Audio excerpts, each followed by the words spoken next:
शांत कथा सुनो सुनो सिद्धार्थ कथा।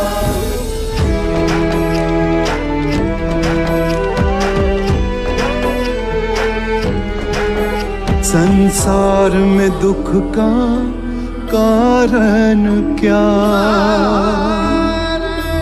संताप शोक का निवारण क्या।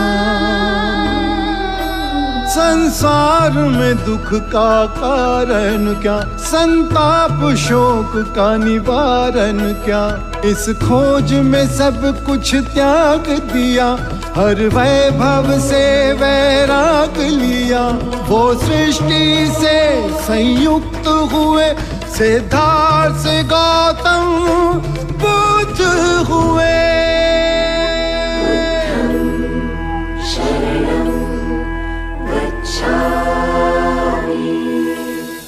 Pronto, Su Alteza Siddhartha. En capítulos anteriores. Vendrá Kapilvastu con ustedes. Decoren el palacio ahora. Repinten el cuarto de Siddhartha con un color nuevo. No se va a quedar aquí.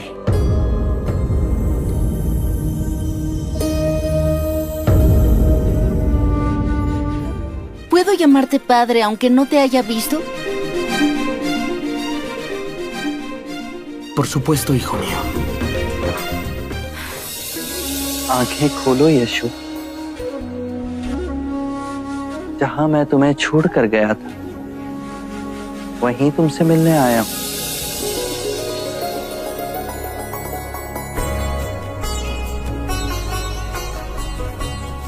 तुम्हें दिया हुआ वचन पूर्ण करने आया हूं।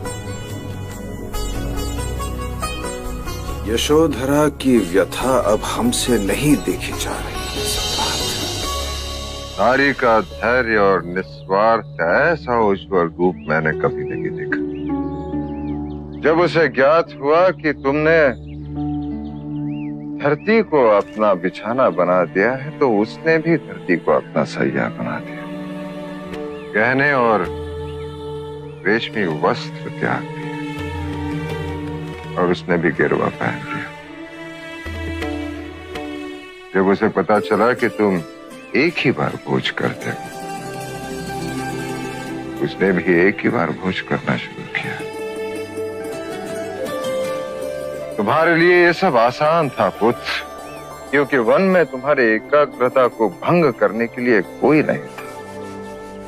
परंतु यशोधरा इसी संसार में, इसी वैभव में, इसी ऐश्वर्य में ये सब कर पाई। सबके ताने सुनकर अपनी आस्था पर अटल रही। यशो,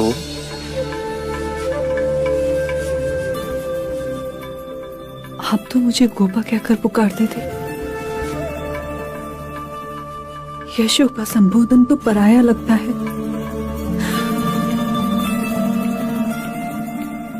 आप आएंगे इस विश्वास में मैंने इन 7 वर्षों में प्रत्येक क्षण आपकी प्रतीक्षा में काटे। 7 वर्ष नहीं यशो, कई जन्म लगे, कई जन्म। तब मुझे संबोधि प्राप्त हुई। मेरे हृदय में बिल्कुल भी शंका ना उठी। आप में वो सारे गुण थे जो आपको बौद्धिस्त्व बनाते।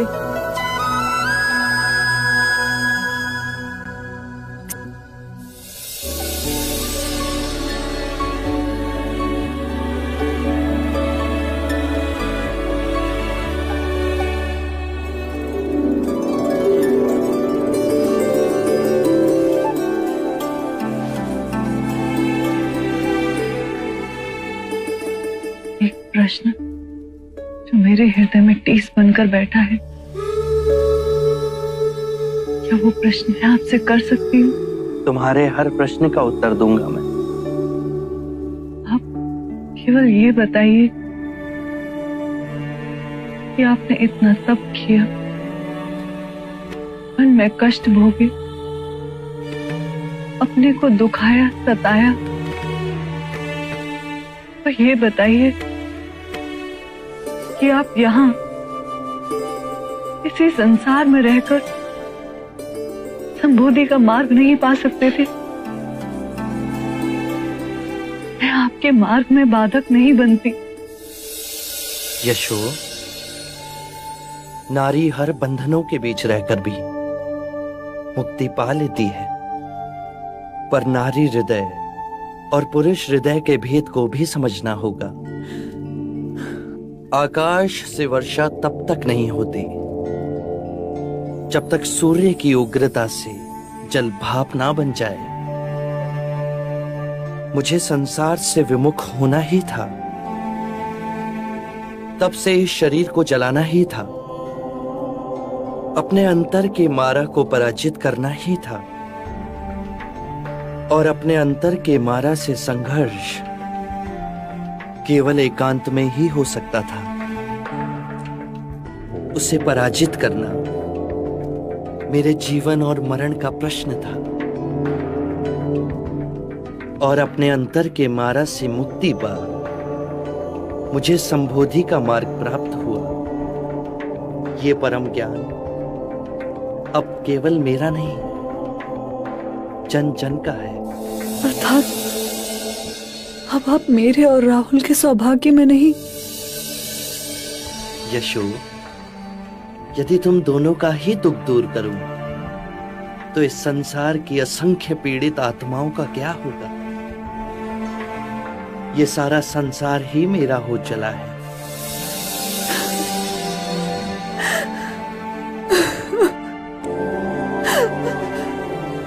तुम्हारा हृदय बहुत बड़ा है, उसे छोटा मत करो यशो।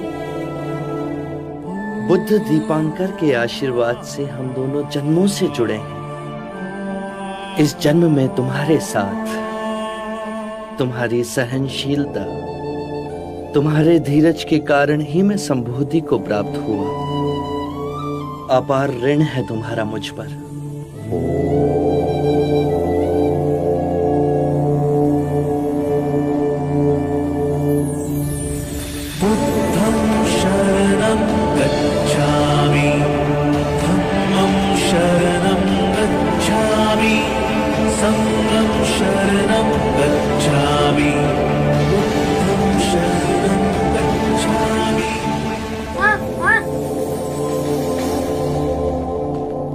पिताजी, दादा महाराज आपकी भोजन पे प्रतीक्षा कर रहे हैं।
बस इतना ही।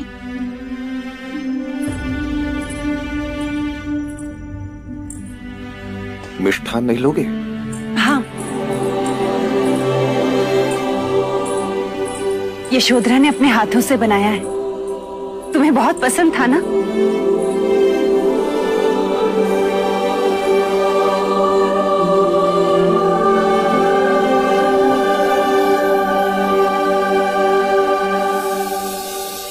संन्यास मनुष्य से क्या क्या करवा देता है। किसी को तो अपनी सारी प्रिय वस्तुओं तक को त्याग।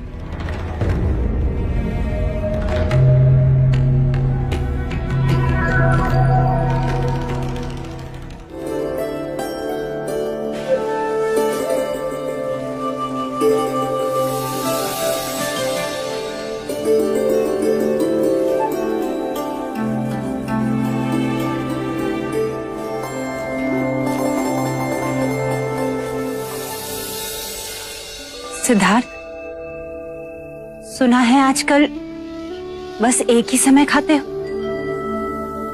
तुमने मिठाई भी ऐसे खाई जैसे भिक्षा।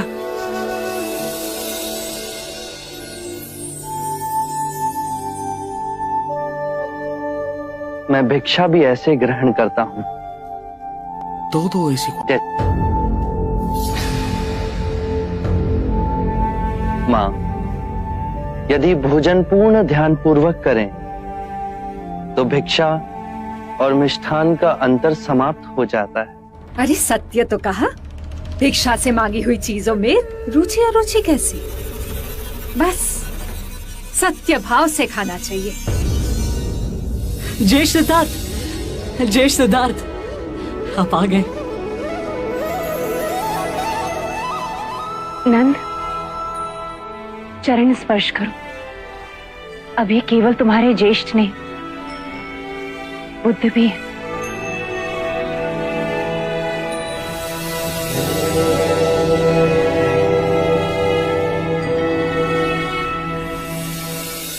आनंद, कैसे हो? सिद्धार्थ, अब हमें भी तुम्हें बुद्ध कहने का प्रयास करना होगा। काल का चक्र देखो, अब तुम हमारे होकर भी हमारे नहीं। मैं इस मार्ग पर चल सका, उसके लिए मैं इस परिवार की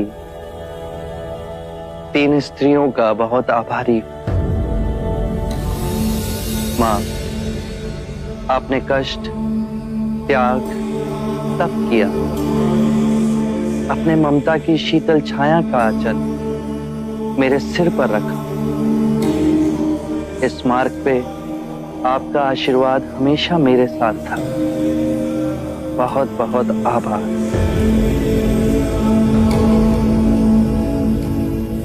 गोपा, तुमने भी अपना मोह और स्वार्थ नहीं देखा। मुझे सन्यास के मार्ग पे जाने की अनुमति दी। मेरे माता पिता और मेरे पुत्र राहुल का उत्तरदायित्व अपने ऊपर लिया, मुझे स्वतंत्र छोड़ा। उसके लिए तुम्हारा भी बहुत बहुत आभार। और मेरी तीसरी प्रेरणा बनी मंगला काकी। यदि मंगला काकी मुझे उस सन्यासी से ना मिलाती तो वैराग्य का मार्ग मेरे लिए स्वप्न ही रह जाता।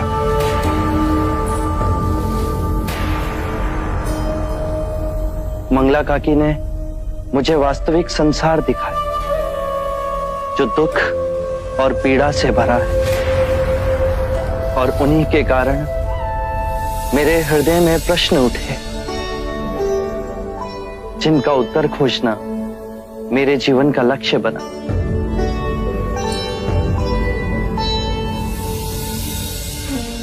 मंगला काकी, जिस तरह आपने मेरा ध्यान रखा,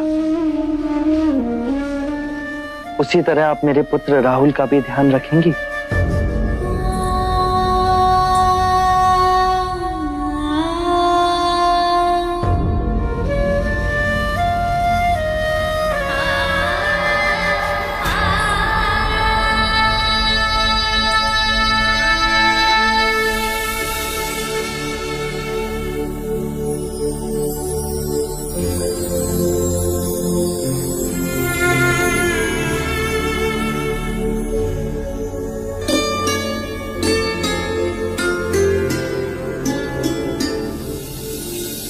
अब आप सब मुझे आज्ञा दें। मुझे निगरोध वन की ओर प्रस्थान करना है।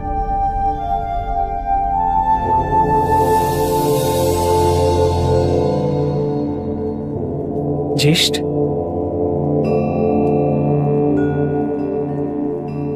क्या हम आपके साथ निगरोध वन में रह सकते हैं? आपने जो परम सत्य पाया, क्या आप हमें उसके दर्शन कराएंगे? अवश्य। Capilbas, tú ya estás frente a mí y ya di el primer paso para poder acercarme al trono. capturen a Vindísar ahora. Lo quiero frente a mí. Voy a removerlo del trono.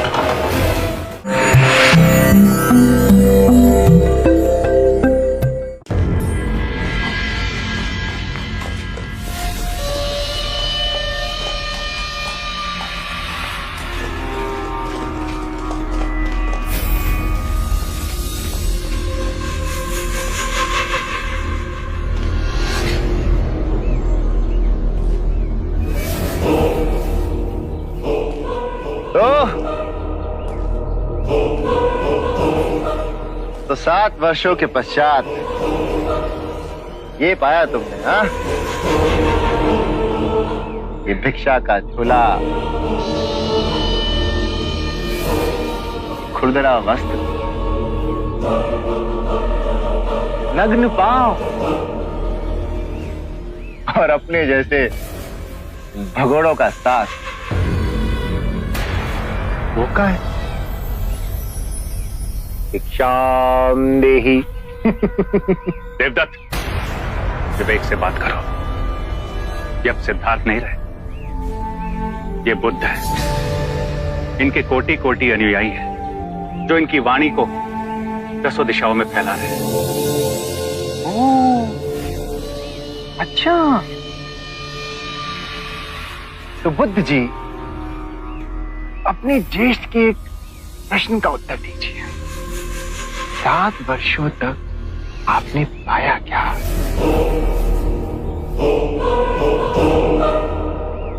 शांति। शांति? शांति की बात तो वो करते हैं जो तलवार की धार से इसे जीत नहीं सकते। तलवार से सारा जग जीत लिया, पर अपना मन नहीं जीत पाए, तो क्या जीता? तो तुमने क्या जीता? मैं जीतने नहीं, मैं तो हारने गया था। हारने? क्रोध हारा, लोभ हारा, ईर्ष्या हारी, वैमनस्य हारा। अब हारने को शेष बचा ही क्या था? तो परम शांति को उपलब्ध हुआ। अच्छा, तो तुम ये कहना चाहते हो कि तुमने शांति को पा लिया और मैं क्रोध को पाल रहा हूं, हाँ?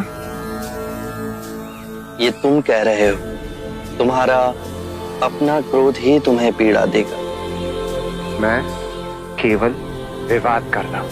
विवाद से ही हम क्रोधित होते हैं, परम सत्य का मार्ग छोड़ देते हैं और अपनी आत्म सुरक्षा के लिए प्रयास करते हैं। मैं क्रोध नहीं कर रहा। ये तो अत्यंत शुभ बात है। क्रोध करना अपनी हथेली पर गर्म कोयले को रखने के समान है, जो हम किसी दूसरे पर फेंकना चाहते हैं, पर इस क्रिया में हम स्वयं को ही हानि पहुंचाते हैं।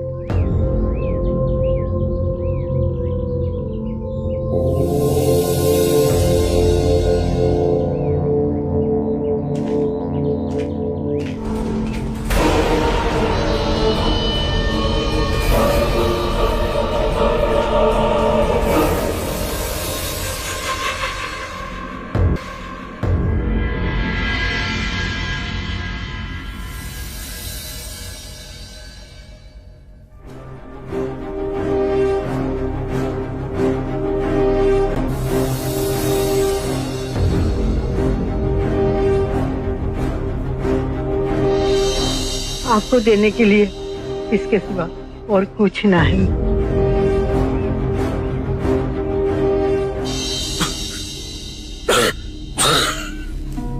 महाराज, देख,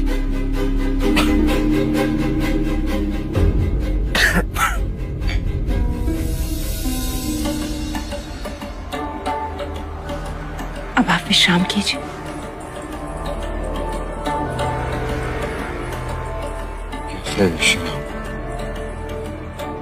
निद्रा ही नहीं आ रही प्रजापति। जिस दिवस के प्रतीक्षा में इतनी रातें आंखों में काट दी। जब वो दिवस आया तो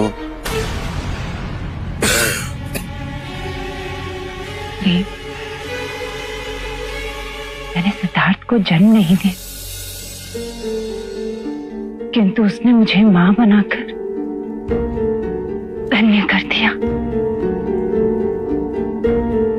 आज मेरा पुत्र एक निर्धन के झोपड़ी में भिक्षा मांग रहा था। उसी राज्य में भिक्षा मांग रहा था जिस राज्य का वो सम्राट है, स्वामी है। परंतु उस भिक्षुक के चेहरे पे करोड़ों सूर्य का तेज नहीं देखा आपने? यही कार्य वो राजा बनकर भी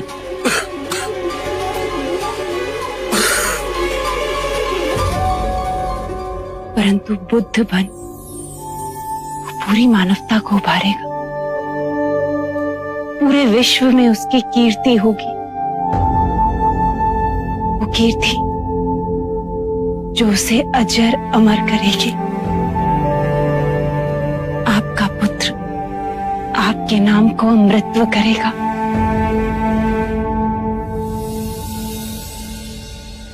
माँ, मेरे पिताजी जैसा कोई नहीं।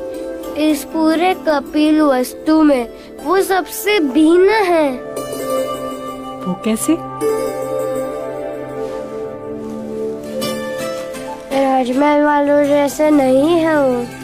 ना कीमती वस्त्र, ना तलवार, ना कट के चलना, और वो उन सबसे अधिक शक्तिशाली है। हाँ, वो सबसे अधिक शक्तिशाली है। जानते हो क्यों? क्योंकि तुम्हारे पिताजी ने स्वयं को जीत लिया। जिसने सारे संसार को जीत लिया पर स्वयं को नहीं जीता, उसने कुछ नहीं जीता।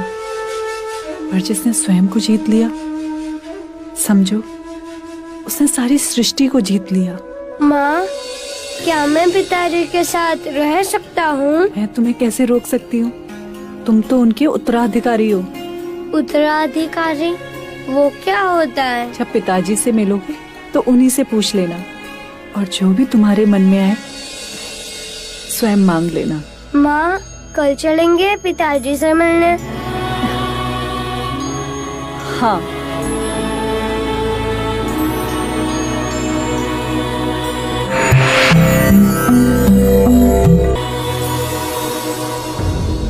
आज तक सिद्धार्थ को मैंने तिरस्कार और घृणा के सिवा कुछ भी नहीं दिया। जब भी चाहा उसका बुरा ही चाहा मैंने, सदैव बुरा चाहा। और आज उसी सिद्धार्थ ने सबके सामने मेरी तुलना प्रजापति और यशोधरा से की। आर्य,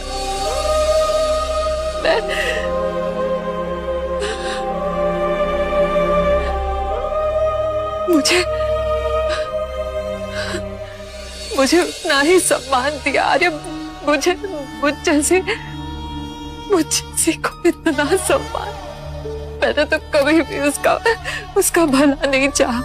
हमेशा उसका अशुभ ही चाहा है। और सिद्धार्थ ने कहा कि उसके सफलता का यश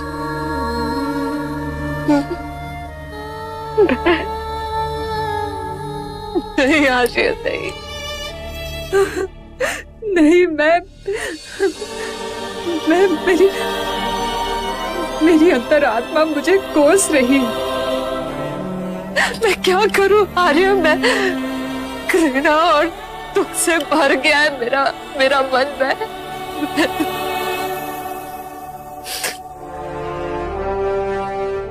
मेरे मन पे भी सिद्धार्थ की अमिट छाप बन गई। अब समझ में आया कि सिद्धार्थ तो किसी और ही मिट्टी का बना हुआ, और हम है कि कभी सिंहासन के आगे सोच भी नहीं सके। वो सिंहासन जो सिद्धार्थ के लिए पाना बहुत सहज था, वो एक क्षण में उसे छोड़कर चला गया। हम इतनी सी भी बात समझ नहीं पाए बंगला, और पाप पे पाप करते रहे। सच कहा था अजात शत्रु ने। सिद्धार्थ सम्मोहन की विद्या सीख कर आया है। देखो, मेरे माता पिता को देखो, कैसे दुख में मुंह लटकाए ग्लानि में डूबे बैठे।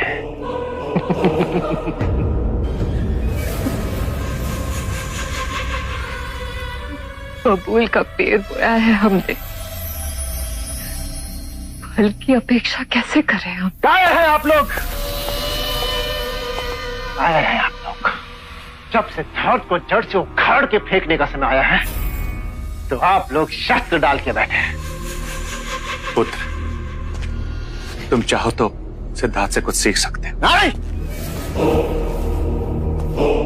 मुझ पे उसका सम्मोहन नहीं चलेगा। कपिल वस्तु के सिंहासन को पाने के लिए मैं अपना पहला पाप बढ़ा चुका हूं, और मैं अब पलटने वाला नहीं हूं।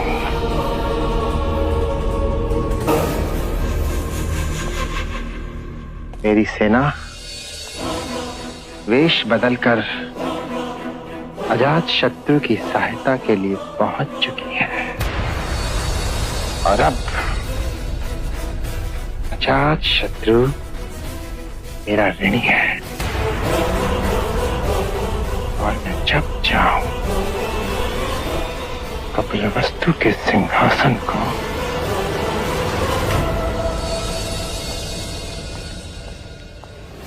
घेर लो, महल को चारों ओर से। महाराज बिंबिसार को बंदी बना हमारे सामने लाया जाए। फैल जाओ महल के कोने कोने में और ढूंढ निकालो महाराज को।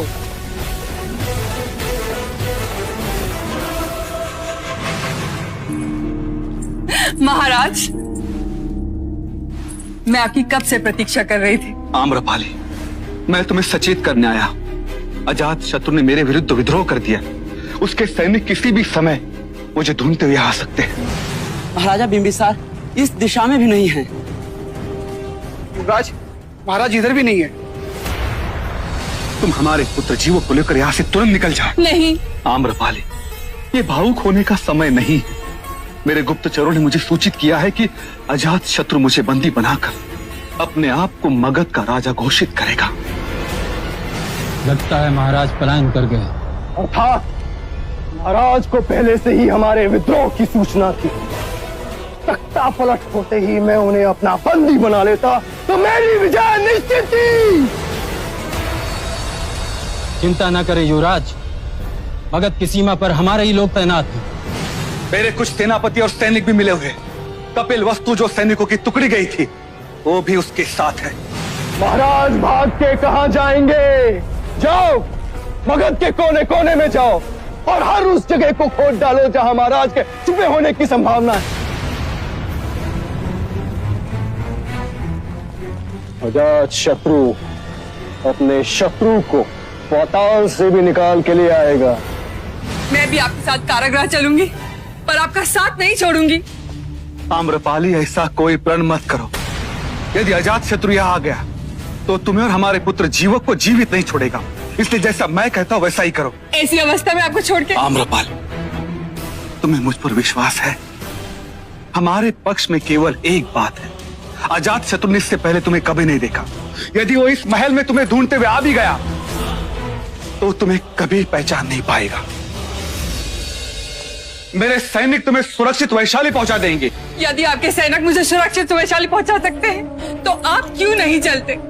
वैशाली क्या, हम कहीं दूर चलेंगे। आखिर हम इस राजपाट से क्या लेना? प्रिय आम्रपाली, मैं मगध सम्राट बिंबिसार हूं।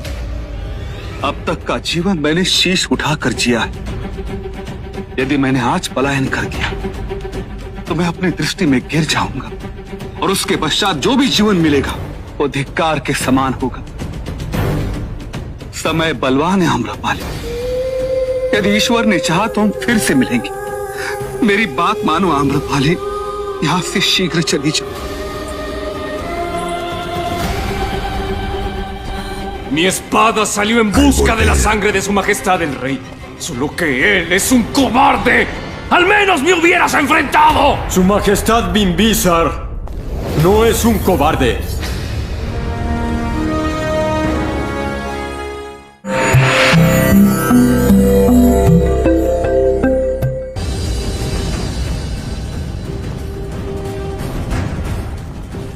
युवराज, हमने मगध का कोना कोना छान मारा, महाराज कहीं नहीं मिले।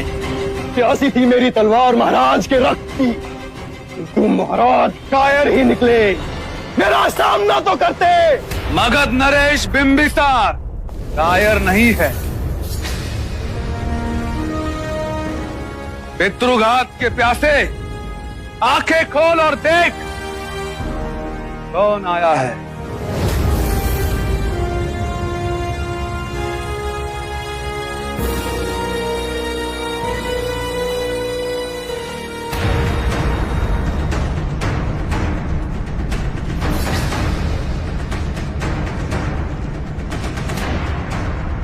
अपने पिता की पीठ पर वार करने वाले कायर, ये तू भी जानता है कि मैंने पिता का धर्म निभाया है, अन्यथा उसी दिन तुम्हें मृत्यु दंड दे दिया होता। मुझे मृत्यु दंड देते तो आज का दिन न देखना पड़ता, किंतु आज आप मेरे बंदी हो।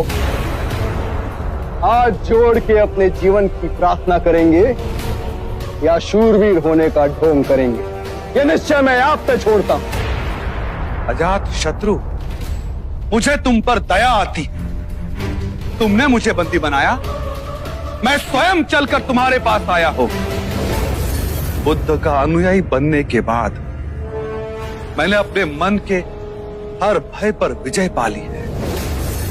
ना मुझे महल ललचा सकता है, ना ही मुझे कारागृह का कोई भय लगता है। लोहे की हथकड़ियों में बंदी बना लो। अब बुद्ध का पाठ आप कारागृह में ही पढ़ेंगे।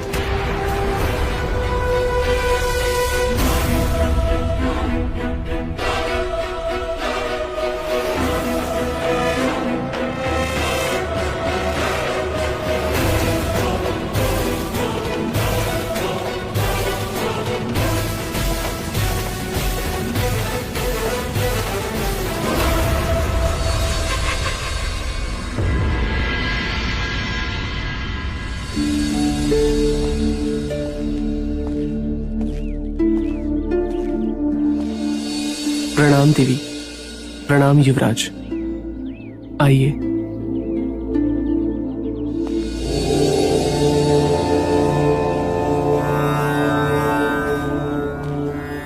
पिताजी, पिताजी।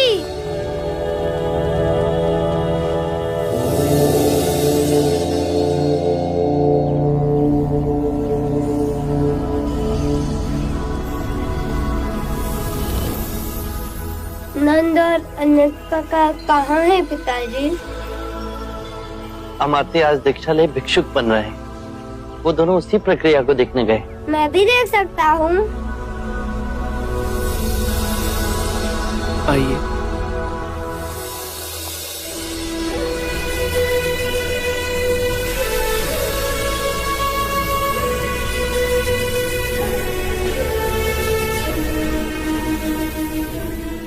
यशो, तुम सुख त्याग, सादा जीवन मेरे कारण तो व्यतीत नहीं कर रही हो। मैं आपकी अर्धांगिनी हूँ, तो जो आपका धर्म वो मेरा धर्म। किसी और के धर्म और मार्ग को स्वयं पर कभी मत थोपना, जब तक तुम्हारा अंतर्मन उसे ना माने। मेरा अंतर्मन तो आपके साथ ही जुड़ा है,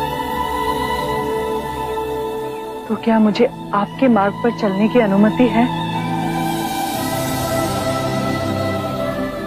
वो क्या नारी को मुक्ति का मार्ग प्राप्त करने का अधिकार नहीं? आपकी भिक्षुनी क्यों नहीं बन सकती? मुक्ति के मार्ग पर चल, तुम मुक्ति अवश्य पाओगी। परंतु अभी तुम्हारे भिक्षुनी बनने का समय नहीं आया।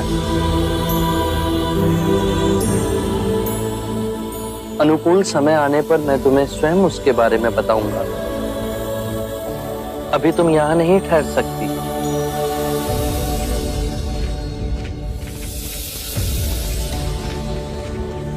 क्या मैं आपके साथ रह सकता हूँ?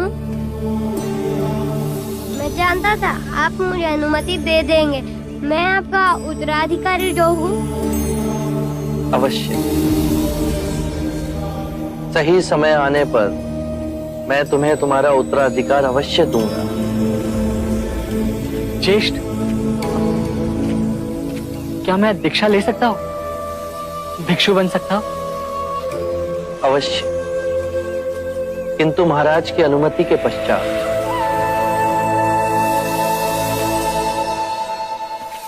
नंद में संकल्प शक्ति का अभाव है, जो जीवन के किसी भी निर्णय को लेने के लिए आवश्यक है, चाहे वो राजा बने या भिक्षु।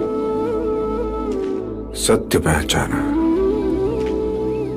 नंद ने भिक्षु बनने की इच्छा प्रकट की है।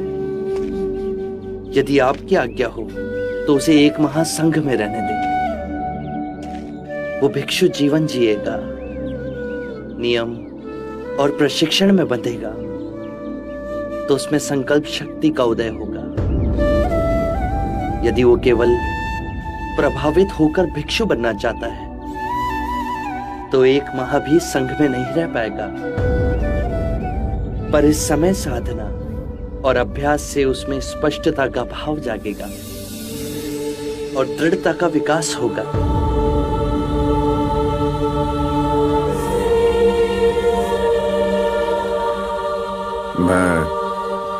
मैं तुम्हें अनुमति देता हूं। एक बात और पिताजी, मेरा यहां से प्रस्थान का समय हो गया। अगले सप्ताह मैं कौशल की ओर प्रस्थान करूंगा। पुत्र, अब व्यथित ना हूं पिताजी।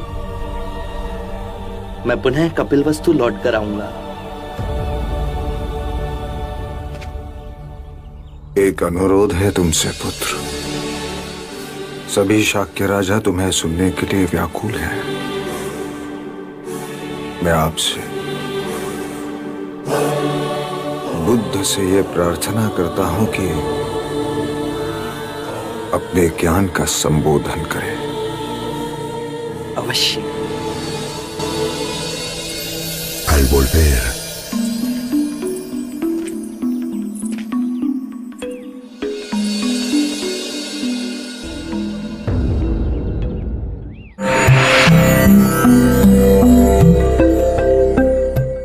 बुद्धं शरणं गच्छामि।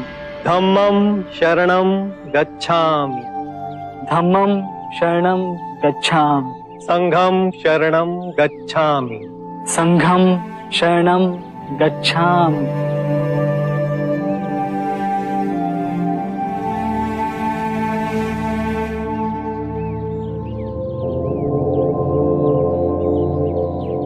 नंद, आज से तुम भी संघ के सदस्य हुए। आज से तुम अष्टांग मार्ग का पालन करोगे। ध्यान में मध्य में स्वयं को केंद्रित करोगे। भिक्षा पात्र ले सभी भिक्षुओं की तरह आज से तुम भी भिक्षाटन करोगे। मैं पूर्ण प्राण लगाकर ध्यान उपलब्ध करूंगा और केवल आपके बताए हुए मार्ग पर ही चलूंगा। पिताजी, अब नंद काका सदैव आपके पास ही रहेंगे, तो मुझे भी दीक्षा दे दीजिए। तुम्हें भी दीक्षा दी जाएगी। तुमने मुझसे अपना उत्तराधिकार मांगा था, अब उसे देने का समय आ गया है। बुद्ध, इस अबोध बालक को हम भिक्षु कैसे बना सकते हैं? राहुल को अभी केवल दीक्षा के लिए तैयार होने का अभ्यास कराया जाएगा। जब ये बड़ा हो जाएगा तो इसे पूर्ण दीक्षा दी जाएगी। अभी केवल उसे नवदीक्षित की प्रतिज्ञा मात्र ही लेनी। मैं राहुल को स्वयं नवदीक्षित की प्रतिज्ञा दूंगा।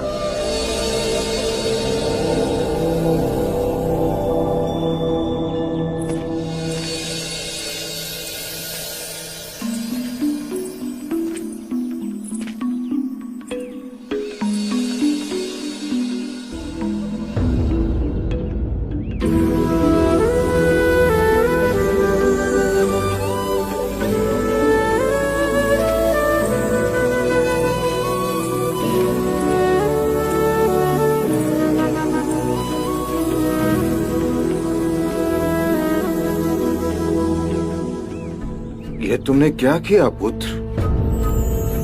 मैंने नंद को केवल एक महाभिक्षु बनने की अनुमति दी थी और तुमने मेरे पौत्र राहुल को भी भिक्षु बना दिया। एक क्षण नहीं सोचा कि हमारा क्या होगा।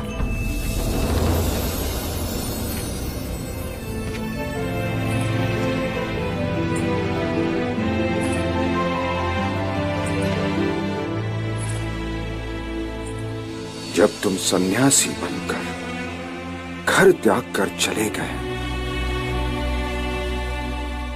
मैंने अतः वेदना और कष्टों में दिन काटे। तुम तो सर्वज्ञानी हो, मेरे जैसे साधारण व्यक्ति का दुख तुम अवश्य भाप लोगे। मैं सांसारिक हूं, मेरे लिए पिता, दादा, पौत्र सब रिश्तों का महत्व है। एक विनती है तुमसे, भविष्य में किसी अबोध को दीक्षा देने से पूर्व उनके प्रियजनों की आज्ञा अवश्य लेना। पिताश्री, जब राहुल ने मुझसे दीक्षा लेने का आग्रह किया तो मैं पिता होते हुए भी एक क्षण को विचलित नहीं हुआ, क्योंकि ये मार्ग तुम्हारा स्वयं चुना हुआ है।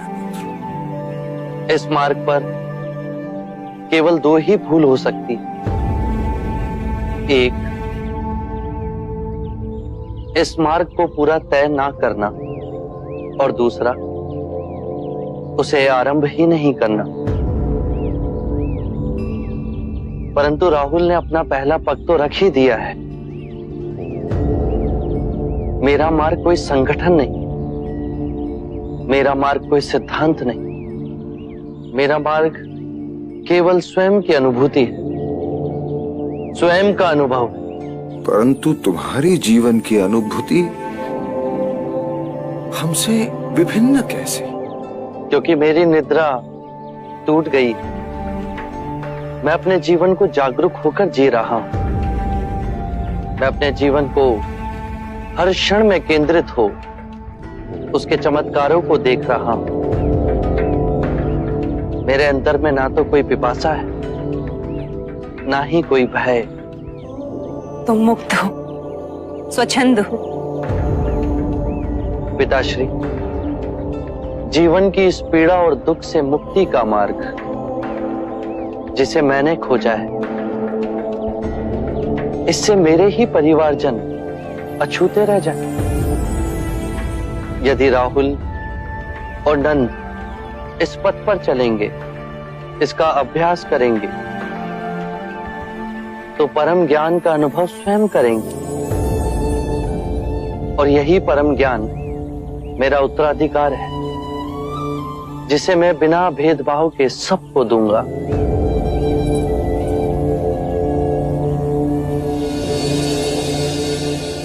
आरंभ हो गई निर्वाण प्रथा, सुनो सुनो ये बुद्ध कथा।